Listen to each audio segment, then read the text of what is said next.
Story 1. I had a man who wanted a portrait of himself and his ex-girlfriend inside a heart-shaped umbilical cord because she had aborted their baby. Story 2. I asked the artist I go to this exact question during a session. He charges $200 per hour. His answer was, once you start getting into prices like this, you don't really get a lot of that kind of customer. Story 3. I know one good artist who will not tattoo anyone under 18, even with a parent and it being legal in his state. He absolutely refuses on moral grounds, and I totally respect that. Teenagers make poor choices and need some gatekeeping. Story 4. The husband is a tattoo artist. He refused to tattoo a 16-year-old who wanted the number 666 on his neck. The child's mother was ready to provide consent. He now will not tattoo minors under any circumstances. Story 5. I had an artist who would flat out refuse any name tattoos unless they were your children, a member of your family, or deceased. They did not want people stuck with an ex's name. Story 6. No tattoos, but I witnessed a wholesome version of this while waiting for my best friend to get his latest tattoo. A teenager came into the local tattoo shop to request a tattoo of a girl's name surrounded by romantic designs. The tattoo artist was uncertain about the boy's age but asked him a few questions. Turned out the girl was not his girlfriend but his crush. The boy planned to permanently tattoo himself to show how much he cared for her when he admitted his feelings. The tattoo artist refused and gave him some man-to-man advice. Story 7. Hands, neck, and face tattoos on younger people who have zero or very few tattoos. If you are 19 years old and want the Louis Vuitton symbol on your face and you are a line cook, I am going to say no. That was an actual request. They are called job stoppers for a reason, and I was told I was gatekeeping bodies. Story 8. My friend took a deposit for a tattoo that a woman wanted. A portrait of one of her children. No problem. She showed up with a picture of her deceased, deformed fetus that she had miscarried. It looked like a little alien, but one eye was triple the size of the other. The nose was also deformed. The woman had portraits of every other child she had, and he said he could tell that losing that child had traumatized her. It was part of her healing process to get that portrait, so he did it. He said he had never tried or even attempted to do a tattoo that he couldn't look at. It turned out as well as a tattoo like that could. He kept the stencil for that tattoo pinned up for a while to remind himself never to take a blind deposit again. Story 9. I am not a tattoo artist, but I was denied a tattoo that was a gang symbol. At the time, I was in a dark place, but now I know this man saved my life. I am forever marked with something that would have ruined my life more than I had already done. Story 10. I asked a tattoo artist this question while he was working on a piece for me on my leg. He said his personal rules were no names on anyone unless they had been together for more than 10 years, and he refused to do any gang, terrorist, Nazi, white supremacist, or Odinist designs, even if they tried to hide it by being clever. The most requested tattoo in his entire career that he would still do, but hated doing, was the Only God Can Judge Me pieces. Story 11. When I worked in a shop, I never really saw anyone say no to something, but I did see an artist quote someone $6,000 for a tattoo. Kind of just weeds out that whole lot. Story 12. Last month, a couple came in. The wife did most of the talking, while the husband trailed behind and mumbled. After I answered her questions about a piercing, he finally spoke about how much it would cost to add to his tattoo. I asked to see it, and he lifted his shirt to reveal 2 Confederate flags and a noose in the middle. I was baffled and said, "You want to cover this up?" He replied, "No, I want to add some dates to it." I asked him to leave. He complained that his tattoo was not racist. It was clear that it was. Story 13. A friend who is a tattoo artist once had a young person, about 18 or 19 years old, who wanted the numbers his Holocaust survivor grandparent had been given. My friend asked him some questions and quickly realized that the young person had no sense of respect for the meaning of the tattoos and just wanted to be edgy. He says he did not care about the young person but would not disrespect a Holocaust survivor in that way. Story 14. I just thought of another experience. I had the opportunity to work at my dream shop only 4 years into my career, and I learned many valuable lessons there. One of them, though I'm still not sure what the correct thing to do was, Happened when a young woman in her early 20s came in with no visible tattoos and requested a butterfly choker tattoo that would start at the throat and go all the way around. After being told that we wouldn't tattoo that spot on someone who wasn't already fairly tattooed, she left and came back with her father. Her father explained that she has a profound mental condition that means she would never hold down a job, leave the house, or be independent in any meaningful way, and that she had wanted this tattoo for some time. After considering these factors, we each still declined to do the tattoo, and they left. The question it raises is one of integrity. Should we have done the tattoo for her, knowing we would have done it well and not harmed her ability to work and exist within mainstream society? Or should we have refused, knowing she might find someone else who would do it, possibly not very well? At the time, face, throat, neck, and hand tattoos were not trendy or popular. They carried serious weight and made a strong statement. Now, I see young people in Los Angeles who have only their faces, hands, and necks tattooed. Story 15. My partner is a tattoo artist. One client who comes to mind is a woman who wanted property of boyfriend's name tattooed in her pubic area, right above her vagina. Apparently, she was caught cheating, and this tattoo was her way of showing loyalty to him. Suffice to say, she did not get what she wanted that day. Story 16. I will always accept a racist tattoo, but it has to be on the face. Any consequences of this are purely coincidental. Story 17. I am an artist. Most of the work I have declined involve projects I am not technically able to execute to a level I am happy with, mostly very large, dark cover-ups, which I refer to friends who specialize in those areas. I also do not tattoo faces due to personal liability. A gentleman once contacted me with a half sleeve he wanted covered.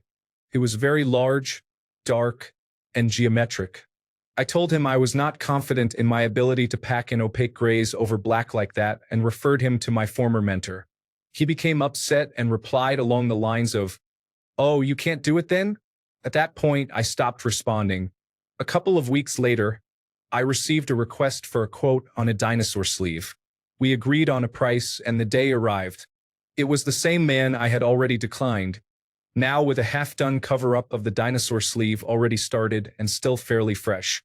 He seemed confused that I still did not want to do the cover-up when someone had already outlined it, which he apparently thought was the hard part. I asked why the person who started the cover-up was not finishing it, and I was told it was because I was cheaper. Needless to say, I did not complete the cover-up and referred him back to the original artist. I do not have any further involvement, but I hope to see him again to learn the outcome of this dinosaur cover-up. The only other times I refused a client were when they explicitly requested a swastika. I simply told them no. Fortunately, none of those people have argued with me after being declined. Story 18. My tattoo artist has only done one head tattoo, and it was for another tattoo artist. He also has rules regarding hand and neck tattoos. He recently told me he would be comfortable giving me a hand tattoo. I am personally not interested in a hand tattoo at this point in my life, but it took me 8 years and almost 2 full sleeves before I qualified. I have deep respect for him. While it is his job, he is not afraid to turn people away and set boundaries that definitely affect his income. Story 19. I had never thought about this, but do neo-Nazis have specific tattoo artists to create the swastikas and such? Or do they go to regular tattoo artists and hope for the best? Story 20. I refuse to tattoo tigers or any big cats for that matter. Have you seen the size of their claws? Those claws would seriously injure you if you tried to get near them with a tattoo machine. Story 21. I got a tattoo of a potato and had to convince the artist that I was not a Nazi. Apparently, all of the potato tattoos the artist had been asked to do in the past were for Nazis. I had to explain that no, I was instead inspired by Sideways Stories from Wayside School by Louis Satcher. Story 22. About a decade ago, someone walked into a local shop, got a Freemason's tattoo, and left without paying. This incident spread on local social media and made the lodge look bad. So a few of the more influential brothers took action. They visited the shop at closing time and made a deal. They would pay for the tattoo on 3 conditions. First, all social media posts about the incident had to be removed and no more mention of Freemasons was allowed. Second, the shop would no longer offer Masonic tattoos. Third, Since they paid for the tattoo, it became their property. If the tattoo was ever brought back to the shop, the artist would cover it up free of charge with any design they chose. The deal was made, and the shop is now closed. However, years later, I remember seeing no Masonic symbols on the list of designs the shop refused to tattoo. They never found the person who walked out without paying. Story 23. A repeat client asked me to schedule 6 different large tattoos, including full coverage of areas such as shins and arms. She was 19 and had previously only gotten smaller pieces. She mentioned that she had also scheduled similarly with another artist. I asked if she was doing all right, and she admitted her boyfriend cheated on her and she was diagnosed with bipolar disorder. She was apparently in a current manic episode. I returned her deposit and told her that in a year's time, if she still wanted the tattoos, I would offer her a discount. She no longer wants them. Story 24. My wife and I were in Maui for our 20th anniversary, and I lost my wedding ring. I decided to get a tattoo to replace it and was refused service at 5 shops before the 6th agreed. The 5 shops all said that finger tattoos were off, so they would not do it as they did not want me coming back and complaining. I pointed out that I live in Georgia and was unlikely to come back to complain, but that did not seem to matter. Luckily, I told the 6th artist my story, and he took pity on me. Story 25. I had a client who I had tattooed about 10 years ago. He was unusual then, but not enough for me to refuse to tattoo him again. He sent me a strangely worded email with a PDF containing around 50 different tattoo ideas and asked me to pick one for him. I replied with a few that I thought would suit my style best, but told him that, in the end, I could not choose for him. I guess this upset him because he started telling me that he wanted to get tattooed as a socially acceptable form of self-harm. He then sent another email immediately after, going on a disturbing rant about wanting one last tattoo before he ended his life. He also mentioned that he lives about an 8-hour drive away, so I assume he sought me out specifically. I kindly declined and sent him a list of local mental health resources. I do not get paid enough for this. Story 26. I am not a tattoo artist, but a goldsmith. Someone tried to commission a pendant that had the Schutzstaffel symbol and 88 subtly included in the design. It was especially ironic because they thought I would be a good choice for that, since I am Jewish and make no secret of that fact. One of my professors had a similar story about someone asking him to make a swastika necklace. He is a 90-year-old man from Poland. He had some choice words for that person. Story 27.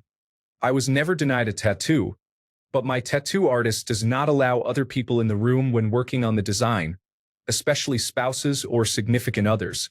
His philosophy is that this is your tattoo, and you have to live with it, not theirs. That way, they do not influence a design that you might not want just because of their relationship with you.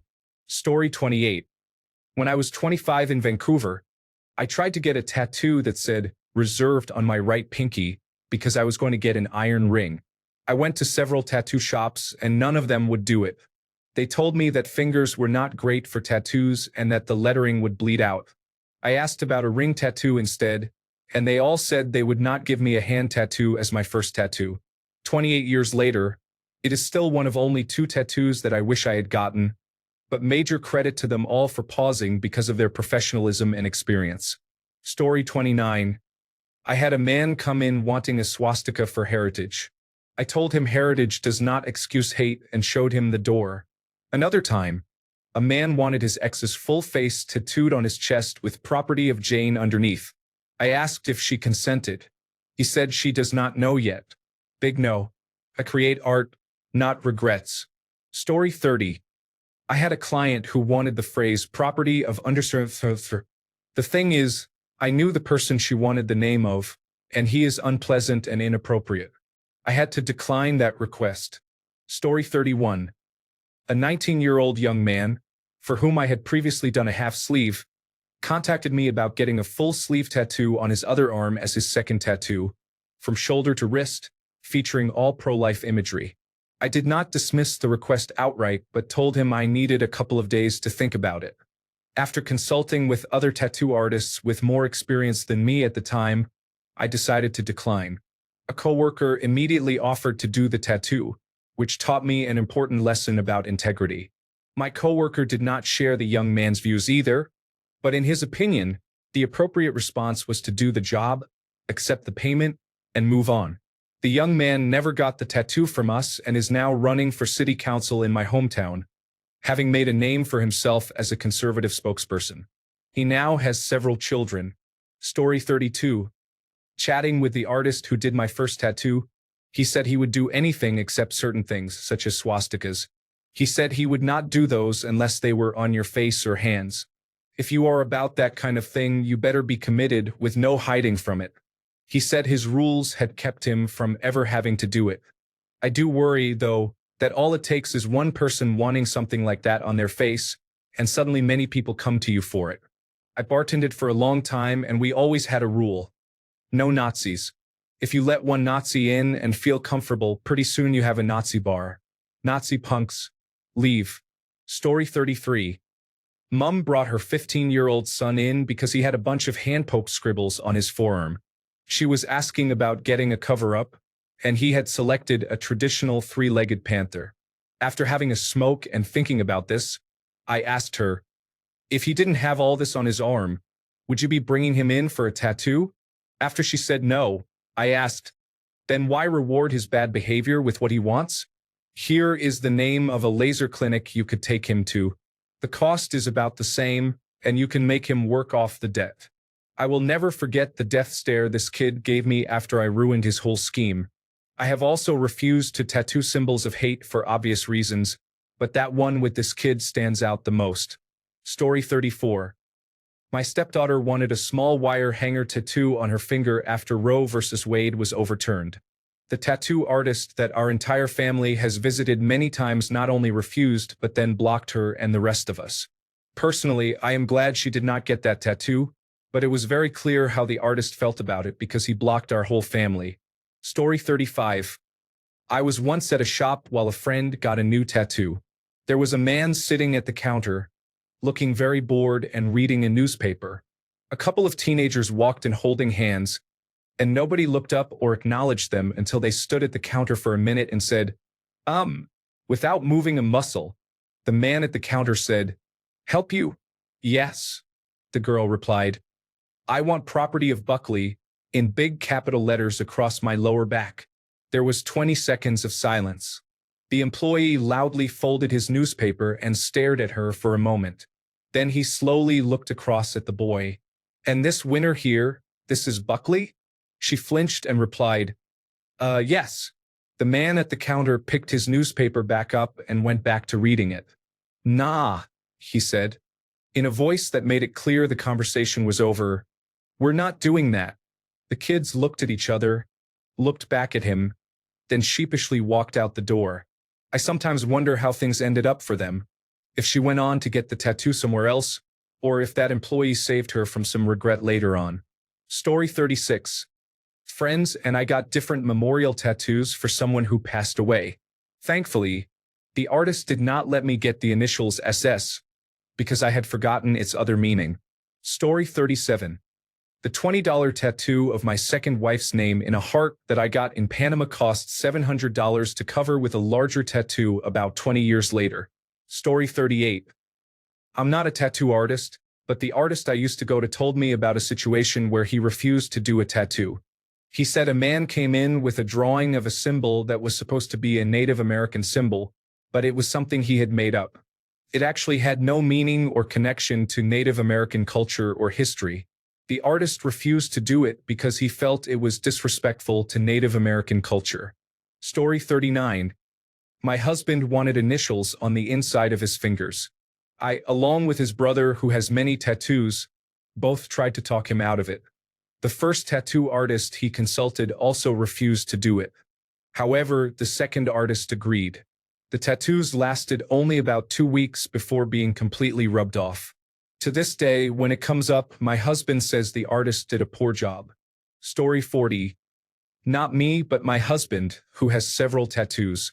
He told me the story about when he got his biggest tattoo in college. He went into the parlor and waited for the artist he usually went to, who was cleaning his station from a previous client. While waiting, a young couple came in wanting a couple's tattoo.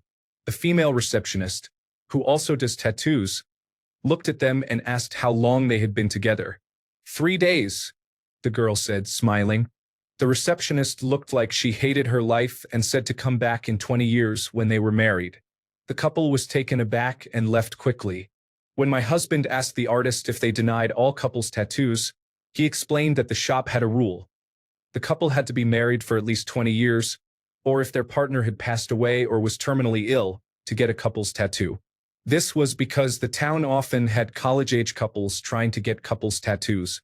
He said his shop repeatedly denied 3 types of requests: couples tattoos for relationships younger than 20 years, any form of hate-related tattoos such as neo-Nazi or other political stances, and tattoos around genital areas due to safety concerns. He also mentioned that some previous tattoo artists hated doing pet memorials because some clients became very sentimental about their pets passing away and had a hard time finishing the portrait, sometimes breaking down in tears or having emotional meltdowns. While most still completed the requests, for some, it was a nightmare because clients became picky or upset if the tattoo was even slightly off. Story 41. One time, when I was getting a tattoo, a woman came in wanting a tattoo to cover the scars from her meth sores where she picked her skin. The problem was that they were not scars yet, just open sores. Story 42. No C-18, 88s, or similar items are given to random people for ink. That is normally a reward for rank, and highly skilled individuals handle that. Anyone walking into a shop and asking is just seeking attention and deserves whatever consequences they receive. Story 43. I knew someone who had a giant Buddhist swastika tattooed on his ribs, which he got done in Germany. He tried to get a tattoo artist here to work on it because it wasn't filled in. The tattoo artist told him, "I can't work on another artist's tattoo," likely because of the swastika design. He genuinely believed that the artist refused to color it in because of the symbol. I didn't tell him the truth, hoping he still goes around explaining the story that way. He also had a second, smaller swastika on his leg. He claims he is not a Nazi, just very interested in Buddhism. Story 44. I would absolutely do risque and tattoos like that for people, but only if it was in a visible location so that they could not hide it easily. Story 45. My friend's dad runs a tattoo shop and said he has only had to refuse 2 requests. One was from a guy who wanted a back piece of an old war memorial. The design featured a man on a horse wearing a Native American headdress while waving a Confederate flag. The owner told the guy to go home and think it over. The guy came back and said that was exactly what he wanted, and the owner flat out said no and told him to find someone else. The other man did not want a tattoo. He wanted to commission some artwork. He had pictures of random girls on his phone and wanted to make them look like pinup models. The owner refused multiple times and kicked him out. He was unsure how the man obtained those pictures and whether the girls were of legal age. Story 46. Do you accept tattoo removal stories? A friend of mine works with a non-profit organization that offers free tattoo removal for former gang members. He once had someone come in requesting the removal of a hate symbol. However, the symbol was from a fictional work, similar to the galactic roundel from Star Wars. My friend referred him to a specialist who does tattoo cover-ups instead of using the non-profit's resources unnecessarily. Story 47. I had someone ask me to tattoo a slur across their arm. I told them I do not feel comfortable because it is not a slur I can reclaim or feel comfortable saying in general. They gave me permission to do it because it is a word they identify with and call themselves. I still said no because I felt really strange about it, and once it leaves the shop, my name is attached to that. Story 48. I have had 2 tattoo artists object to tattoo placement on me, but they both did it anyway. Hate symbols are thankfully a very common type that artists will not do.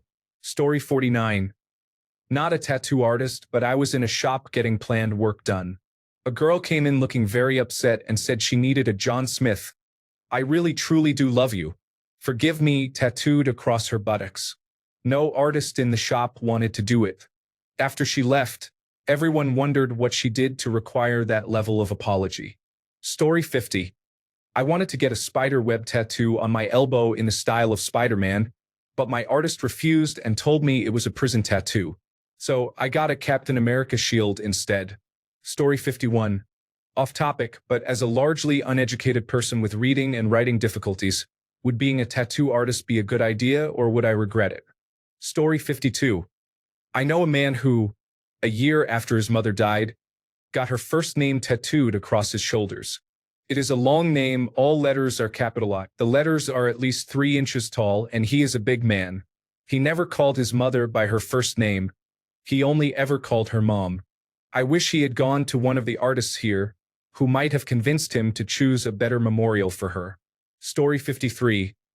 I have a few friends who have several tattoos, and I asked them the same question once. They told me the artist they go to would not put a string of numbers on someone. The reason is he once took a deposit from someone who wanted their grandfather's serial number tattoo from Auschwitz. Story 54. When I was a public defender, it was easy to identify my clients by tattoos on or above the neck. Story 55. I had a client ask me for a big XO on his chest. He sent me an example, but it wasn't a clear picture. I reverse image searched it and found out it was the logo or symbol of The Weeknd.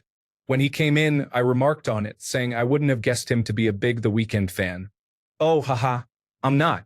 I just like the symbol. Nah, man, we gotta figure out something else. Too many times I've been burned by being a huge fan of a band just to find out one of them is a pedophile or just a generally bad person. I'm not saying The Weeknd is gonna go that way, but what if he does? Now you've got his symbol on your chest and you were never even a fan. He got a flaming heart instead. Story 56. A friend of mine at the nudist park got his wife's name, but he listed a couple of his exes above her, putting a line through them. It is actually funny, and I wish I had thought of it. Thanks a bunch for sticking around till the end of the video. Remember to subscribe, and until next time, stay awesome and goodbye.